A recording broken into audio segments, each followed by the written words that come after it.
Bonsoir et bienvenue dans Vision. Ce soir, nous revenons sur deux temps forts de l'actualité économique nationale, le remboursement des frais de transport des produits de consommation destinés aux wilayas du Sud et la foire commerciale, ou plutôt le salon des produits algériens destinés à l'exportation qui se tient du 26 au 30 décembre à Tamanrasset.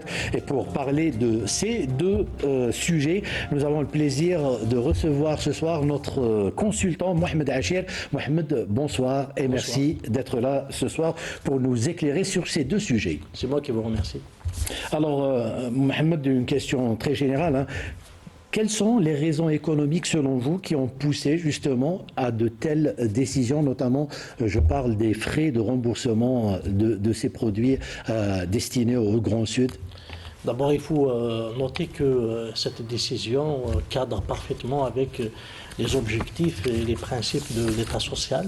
Donc, il vise justement à instaurer un certain équilibre régional en matière d'abord d'accessibilité aux produits, surtout de large consommation, mais aussi c'est pour permettre quand même une certaine justice sociale, une certaine égalité entre les wilayas qui sont, c'est-à-dire un peu lointaines, c'est les wilayas du sud, du grand sud du pays, et les wilayas du nord qui ont en quelque sorte, qui sont avantagés en matière d'accès aux grands marchés, surtout les marchés de gros, aux grands opérateurs économiques, mais aussi aux ports. Donc les wilayas du Nord, par exemple, ou même du Haut-Plateau, qui bénéficient des réseaux de transport denses, mais aussi des pénétrantes autoroutières, l'autoroute Est-Ouest. Donc tout ça, toutes ces infrastructures de base font que ces wilayas sont relativement, c'est-à-dire avantagés par rapport aux wilayas du grand sud du pays.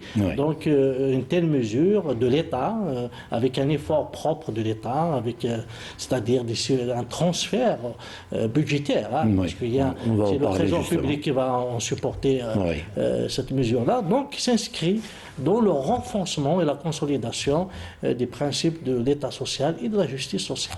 Très simplement, Mohamed, ces mesures-là vont avoir un impact sur les prix, du coup, sur le pouvoir d'achat des habitants du Grand Sud.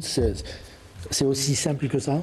C'est même l'objectif recherché par une telle mesure, c'est-à-dire c'est de produire un impact positif en matière d'abord de prix à la consommation, bien de l'indice des prix à la consommation, surtout pour certains produits, c'est-à-dire de large consommation, les produits frais par exemple. Donc vous savez que dans certaines wilayas, Bourjba du Mortal par exemple, Élysée, Tamanrasset, donc les wilayas dont parfois les prix de certains denrées alimentaires, même de certains produits frais agricoles, donc on enregistre une hausse importante, c'est-à-dire parfois, c'est-à-dire à deux chiffres, une inflation à deux chiffres qui touche certains produits, parce qu'il y a une tension sur ces produits-là, et puis il y a une faiblesse en matière de rythme d'approvisionnement de ces wilayas. Donc, ce qui fait que même les tentatives pour la spéculation existent, et bien sûr la hausse des prix est fréquemment enregistrée.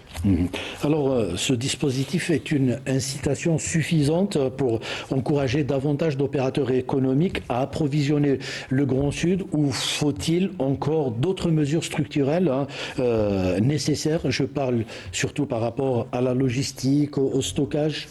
Oui, effectivement, justement, une telle décision, cette subvention du transport de ces produits, il y a une liste des produits, donc, justement, va encourager davantage d'abord l'investissement en matière de transport de marchandises, parce qu'il faut dire que donc il y a moins c'est-à-dire d'attractivité en matière d'investissement dans le transport de marchandises, et surtout en matière de transport routier, parce que c'est le seul moyen malheureusement existant actuellement, en attendant bien entendu de développer le chemin de fer, le rail, parce que c'est le meilleur moyen de transport qui réduit considérablement considérablement le coût logistique, etc.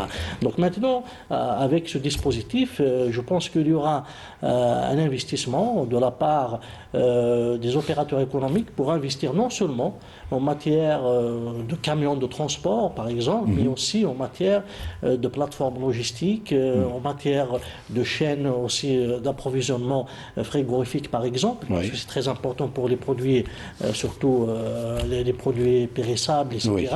Et puis, il y a aussi, il faut s'attendre que ce dispositif,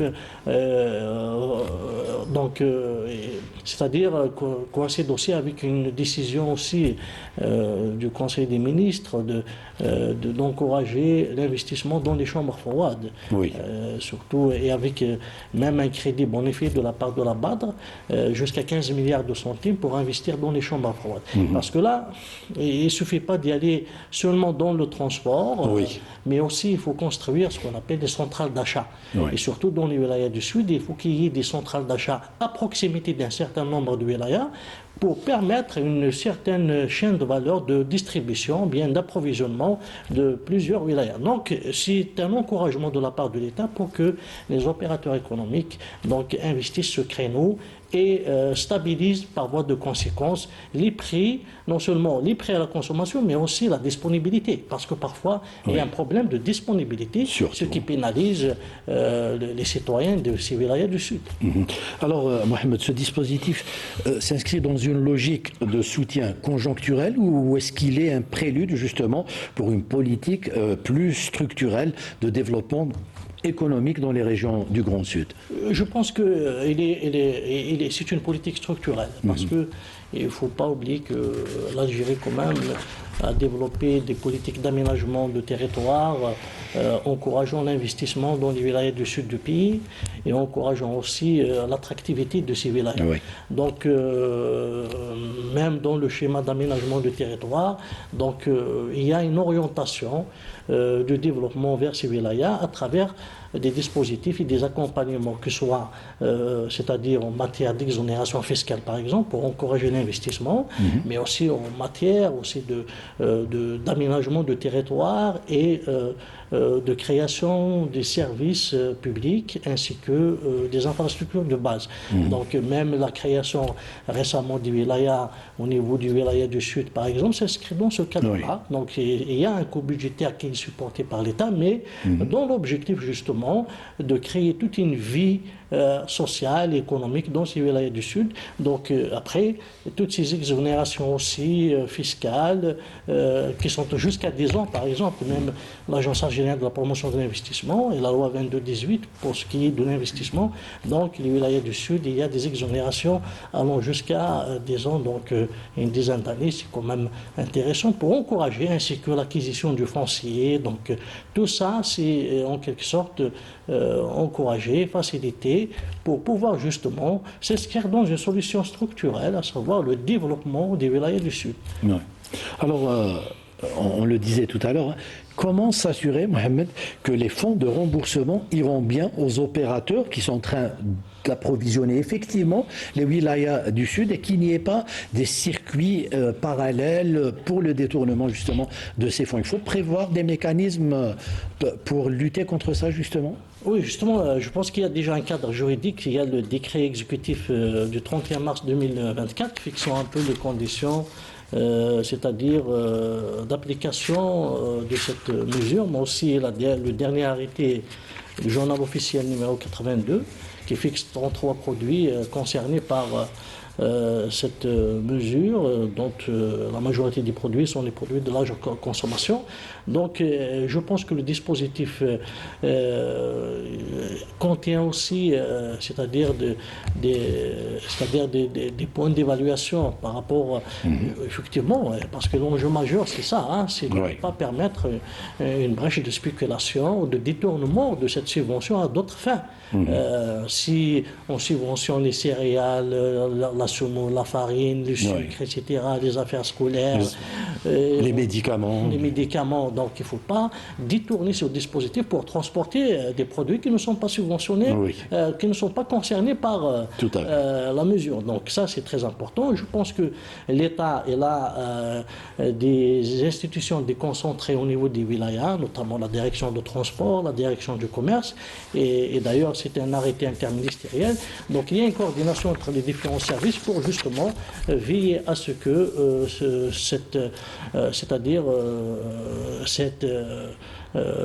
cette mesure ne soit pas détournée et profite directement aux citoyens et impacte directement ce qui est recherché par l'État, c'est la baisse des prix ou la maîtrise des prix et surtout aussi la disponibilité des produits dans tous les wilayas du pays, Bourjba du Mortar, Tamnaraset, Élysée, Adrar, etc. Vous le disiez tout à l'heure, Mohamed, c'est un dispositif coûteux pour le budget de l'État, mais la dimension sociale est là.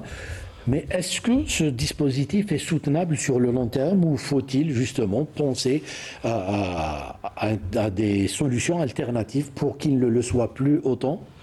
Oui, maintenant les solutions alternatives, c'est vrai que l'État, il fait quoi? C'est-à-dire l'État, il continue toujours sa politique sociale, mais aussi le principe de l'équilibre régional, le principe d'équité et d'accès, disons, universel à tous les services publics. Donc, pour qu'il n'y ait pas, c'est-à-dire disons, de déséquilibre entre une région et une autre. Donc c'est un principe très important. Et d'ailleurs, il n'y a pas que ça. Donc il y a même des mesures comme Air Algérie par exemple aussi.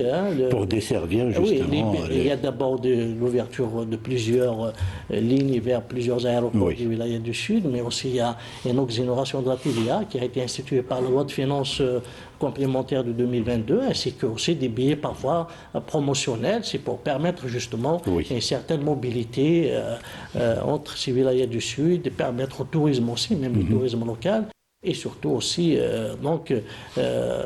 baisser la facture de transport pour les citoyens des wilayas du Sud. Donc ça, c'est clair. En matière aussi d'investissement, il y a des encouragements, des exonérations fiscales concernant l'investissement. J'ai parlé tout à l'heure de ça. Mais là, justement, je pense que les solutions structurelles c'est-à-dire vont venir, parce que l'Algérie est engagée quand même dans des investissements infrastructurels très lourds, notamment la voie ferrée jusqu'à Tamnaraset et Tindouf, et la voie ferrée vers Tindouf, Béchar Tindouf, donc il est terminé. Donc il y aura d'autres aussi voies ferrées qui vont un peu créer un maillage dans son matière c'est-à-dire de transport ferroviaire. Et réduire les coûts. Et réduire les coûts. Et le transport ferroviaire représente un levier de développement. C'est un facteur d'entraînement, de développement économique, de la croissance économique et donc d'attractivité économique. Et quand il y aura de l'attractivité économique au niveau des wilayas du Sud, c'est-à-dire des investissements du secteur privé, du secteur public, donc il y aura aussi des wilayas qui sont dont on crée toute une vie économique et une vie sociale, et c'est à partir de là que peut-être aussi les wilayas du Sud vont être plus compétitifs en matière de prix, denrées alimentaires et de produits, surtout les produits frais. Et d'ailleurs actuellement nous avons certaines wilayas du Sud qui alimentent le Nord en matière des fruits et des légumes. C'est des wilayas qui sont potentiellement importantes en matière de production et en matière de création de richesses. Donc avec le développement de ces territoires, le développement de l'attractivité du territoire dans les pays, dans les wilayas du Sud, donc ça nous permettra justement d'avoir peut-être plus d'accessibilité à certains produits que dans les wilayas du Nord. Donc c'est une sorte d'investissement dont le retour sur investissement se fera avec le temps. Tout à fait. Maintenant, et justement, effectivement, maintenant, il y a cette nécessité de maintenir l'effort de l'État en matière de transfert de subventions et d'exonérations. Oui. Et même certaines wilayas aussi des hauts plateaux. Hein.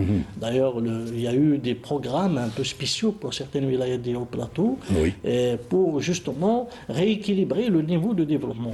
Donc, pour l'instant, l'État doit continuer justement dans cet effort de transfert et dans cet effort de développement. Oui. Mais le retour sur investissement va être enregistré à moyen terme ou à long terme avec le développement, c'est-à-dire ce qu'on appelle avec un développement autocentré de ces territoires du Sud. Donc on peut également penser, Mohamed, que d'abord il y a les populations du Grand Sud qui peuvent bénéficier de ces mesures, mais aussi comme l'Algérie a toujours plaidé pour les marchés africains, il faudrait qu'on pense désormais à pouvoir vendre nos produits sur les marchés africains. Ce développement de ces régions participe aussi à cet effort-là de pouvoir être la porte de l'Afrique pour ces marchés-là. Tout à fait, tout est lié effectivement. Oui. Donc, les wilayas du Sud, d'abord, ont des positions géographiques stratégiques. C'est la porte de l'Afrique, que ce soit vers l'Afrique de l'Ouest, à travers la Mauritanie, ou l'Afrique centrale, à travers Taman Rasset, c'est-à-dire et même Élysée aussi, c'est une wilaya stratégique aussi. Donc, et d'ailleurs, il y a eu même création de 5 zones franches frontalières, donc qui vont permettre justement de structurer le développement autour de ces wilayas frontalières, de créer des plateformes logistiques, non seulement c'est-à-dire des plateformes de distribution pour le commerce interne, mais même pour le commerce extérieur, c'est-à-dire pour distribuer, viser les marchés africains. Donc il y a cette stratégie effectivement de développement à la fois des wilayas frontalières, parce que d'abord il y a un enjeu à la fois politique, social, mais aussi sécuritaire. Il y a nécessité de développer ces wilayas frontalières à travers des zones franches ou bien des zones économiques spéciales carrément. Il y a aussi dans le plan d'aménagement de territoire, le schéma national d'aménagement de territoire, donc il y a des projections aussi de développement des grandes villes au niveau du sud du pays, pour qu'elles soient des villes attractives, qui créent de la vie, c'est-à-dire qui encourage les populations à rester et à investir au niveau de ces wilayas. Donc tout ça, c'est une politique de développement, disons, intégrée, qui a plusieurs dimensions économiques, sociales et même sécuritaires. Oui. Alors cela nous amène justement à parler, puisque nous arrivons à la deuxième partie de cette émission, de cette foire commerciale, ou plutôt du salon des produits algériens destinés à l'exportation, qui se tient donc à Taman Rasset du 26 au 30 décembre. Une telle foire, ça a un cachet particulier, ça nous change des foires ou des salons qu'on organise à Alger, à Oran. C'est un signal fort justement pour une nouvelle politique économique régionale, Mohamed. Tout à fait, donc c'est un signal très fort pour d'abord le développement des wilayas du Sud, mais aussi pour s'inscrire dans une perspective justement d'exportation vers les pays africains, notamment l'Afrique centrale. D'abord, on a une stratégie quand même visant à la pénétration des marchés africains dans le cadre, bien entendu, de la zone LASLECAF, mais aussi, c'est-à-dire, il y a maintenant, vous savez que dans la concentration de l'entreprise, de la PME, de l'activité, c'est clair, c'est au niveau du wilaya, du haut-plateau, surtout certaines wilayas des hauts-plateaux comme Bouche-Boarari, City, etc., et les wilayas du nord. Mais là, donc, c'est-à-dire, vous savez que même ces produits des wilayas du nord, parfois on ne les retrouve pas dans les wilayas du sud. Donc, il faut que Taman Rasset, par exemple, devienne une grande plateforme logistique. Donc, une grande plateforme logistique avec des centrales d'achat, déjà c'est-à-dire et puis c'est à partir de cette wilaya qu'il y aura l'approvisionnement d'autres wilayas. C'est-à-dire parce que jusqu'à 2500 km, c'est loin, donc, et puis même donc il faut créer un hub. Exactement, c'est ça ce que je veux dire, c'est un hub. Ouais. Un hub à la fois commercial, mais aussi, il faut qu'il y ait des plateformes aussi, des zones économiques spéciales. C'est-à-dire, l'attractivité va concerner aussi la production. Oui. C'est-à-dire l'installation des entreprises. Des entreprises qui sont au nord et peuvent créer des filiales de production carrément au niveau de Taman Rasset. Oui. C'est-à-dire il n'y a pas que sur l'approvisionnement, créer une chaîne d'approvisionnement, distribution, etc. Même créer des filiales. Et à partir de cette zone économique spéciale qu'il faudrait peut-être créer au niveau de Taman Rasset, il faut aussi viser les marchés africains. Donc Taman Rasset, c'est une wilaya quand même qui a déjà un potentiel très important en matière organisationnelle, en matière, c'est-à-dire même en matière économique. Donc, il suffit de s'inscrire dans ce cadre-là. Et à Taman Rasset, Élysée, Bourj Badji Mokhtar, par exemple, c'est wilaya, Tindouf aussi. Donc, c'est des wilayas pilotes qu'il faudrait mettre en avant dans le cadre donc, de développement à la fois de la diversification économique, de la valorisation des opportunités offertes à l'investissement dans les territoires, dans chaque commune de ces wilayas du Sud, et puis bien sûr les inscrire dans le cadre de l'exportation vers les pays africains. Alors, vous parlez de diversification, donc vous me tendez un peu la perche. On a longtemps parlé de diversifier nos exportations et on a parlé de sortir un peu de cette dépendance des hydrocarbures. Nous y sommes. Hein. Alors, concrètement, Mohamed, quels sont les produits à fort potentiel qui pourraient intéresser les marchés africains? Je pense que l'Algérie, quand même, elle a réalisé un certain niveau de développement dans le secteur agricole. On a carrément des branches qui sont excédentaires en matière de production et certains produits, ou bien certains fruits, certains légumes, etc. On est en pleine saison, par exemple, des agrumes. On a quand même une production assez importante. C'est un exemple. Hein. Et on a dans plusieurs, c'est-à-dire type, on a quand même parfois une surproduction. Pommes de terre, tomates. Et puis dans l'industrie agroalimentaire, on a quand même, si on prend les boissons, si on prend aussi les produits laitiers, les dérivés du lait, etc. D'ailleurs, je vois même, j'ai entendu que l'entreprise publique Chiplik, il pense à exporter vers les pays africains. C'est intéressant, les produits, les dérivés du lait, du lait. L'industrie pharmaceutique, et l'industrie pharmaceutique également. Nous avons 30% de la capacité de production pharmaceutique africaine, c'est-à-dire qui est localisée en Algérie. Donc c'est un potentiel. Nous avons l'électroménager aussi, certains produits, les matériaux de construction, la céramique, le cosmétique, le cosmétique pour le secteur privé. Effectivement.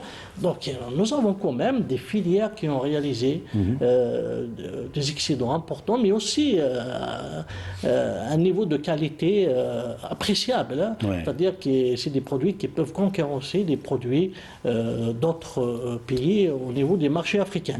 Donc je pense que maintenant le maillon faible de cette chaîne justement de valeur à l'export et dans la logistique justement. C'est la logistique qui pose problème, des coûts logistiques. Donc c'est là justement que les pouvoirs publics sont en train les efforts sont concentrés, de mettre les efforts supplémentaires afin justement de remédier à cette faiblesse en matière d'efforts logistiques. Alors cette foire justement de Taman Rasset, on peut voir que c'est une continuité de la 4e édition de l'IATF qui vient de se tenir en Algérie. On doit capitaliser justement sur toutes ces manifestations continentales que l'Algérie organise. Tout à fait. Hein. D'abord, l'IATF, la 4e édition de la foire commerciale intra-africaine, a donné ses fruits quand même. Hein. C'est une réussite totale avec plusieurs, c'est-à-dire de milliards de dollars signés comme contrat, que ce soit en matière c'est-à-dire d'exportation, en matière même de création de joint venture. Donc environ 48 milliards de dollars c'est-à-dire de contrats en valeur signés dans cette foire-là. Donc c'était une occasion pour faire connaître justement le produit, surtout le produit algérien, et dans toutes les filières, toutes les branches, etc. Et cette foire de Taman Rasset vient aussi pour compléter justement cette foire et montrer justement le potentiel en export dont dispose la PME algérienne. Il y a eu une centaine, je pense, participants dans cette foire. Et donc, c'est-à-dire le produit s'avère très compétitif. Très compétitif, donc il peut facilement pénétrer les marchés africains. Donc il faut continuer toujours dans cet effort justement c'est-à-dire d'organisation des foires, et puis les foires, c'est pas seulement donc c'est-à-dire montrer les produits, etc., mais aussi c'est un moment de réseautage, de création des liens, de tissage des liens, etc., pour signer des contrats et justement s'inscrire dans la pénétration des marchés étrangers ou bien et surtout africains. Merci beaucoup Mohamed d'être venu ce soir nous éclairer sur ces deux sujets. Nous vous retrouvons dans un autre numéro, Inch'Allah. Merci à tous nos amis techniciens du Studio 2 et comme d'habitude, merci à vous de nous avoir suivis. Excellente soirée. Salam.